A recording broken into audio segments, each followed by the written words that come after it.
ఇక మీరు చూసుకోండి కాకుండా ఎప్పటికప్పుడు మమ్మల్ని నడిపించే బాధ్యత, మాకు సహకరించే బాధ్యత, మళ్లీ రాష్ట్రంలో ఉండే ప్రజలందరం బాగుపడాలంటే ఏం చేయాలో మేము చేసినప్పుడు ఎప్పటికప్పుడు ఫీడ్బ్యాక్ ఇచ్చి నడిపించే బాధ్యత తీసుకోవాల్సిందిగా వారిని కోరుతున్నా. పవన్ కళ్యాణ్ గారిని మనస్ఫూర్తిగా అభినందిస్తున్నా. అదే మరి బీజేపీ అగ్రనాయకత్వాన్ని నరేంద్ర మోడీ గారిని, అమిత్ షా గారిని, ఇక్కడికి వచ్చిన అబ్జర్వర్స్ ని, ఇక్కడుండే పార్టీ అధ్యక్షురాలైనటువంటి పురంధేశ్వరి గారిని మనస్ఫూర్తిగా అభినందిస్తున్నా. వీళ్ళందరూ కూడా ఏదైతే ఒక స్ఫూర్తిని తీసుకున్నామో ఆ స్ఫూర్తితో టోటల్ గా ప్రతి ఒక్క కార్యకర్త సిన్సియర్ గా పనిచేయడానికి, ఏ అభ్యర్థి ఉన్నా తమ అభ్యర్థిగా పాటించి బ్రహ్మాండంగా పనిచేశారు.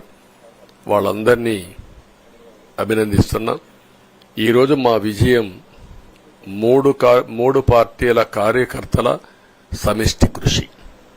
వారందరినీ అభినందిస్తూ ఈరోజు ఢిల్లీకి పోయి వచ్చిన తర్వాత ఒకసారి మళ్లీ ఇవన్నీ ఎప్పటికప్పుడు సమీక్ష చేసుకుంటూ ముందుకు పోతా అని చెప్పి తెలియజేసుకుంటూ మరొక్కసారి మీ అందరికీ అభినందనలు, ధన్యవాదాలు.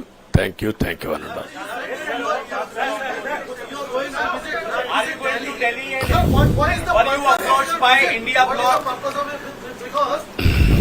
No, don't bother.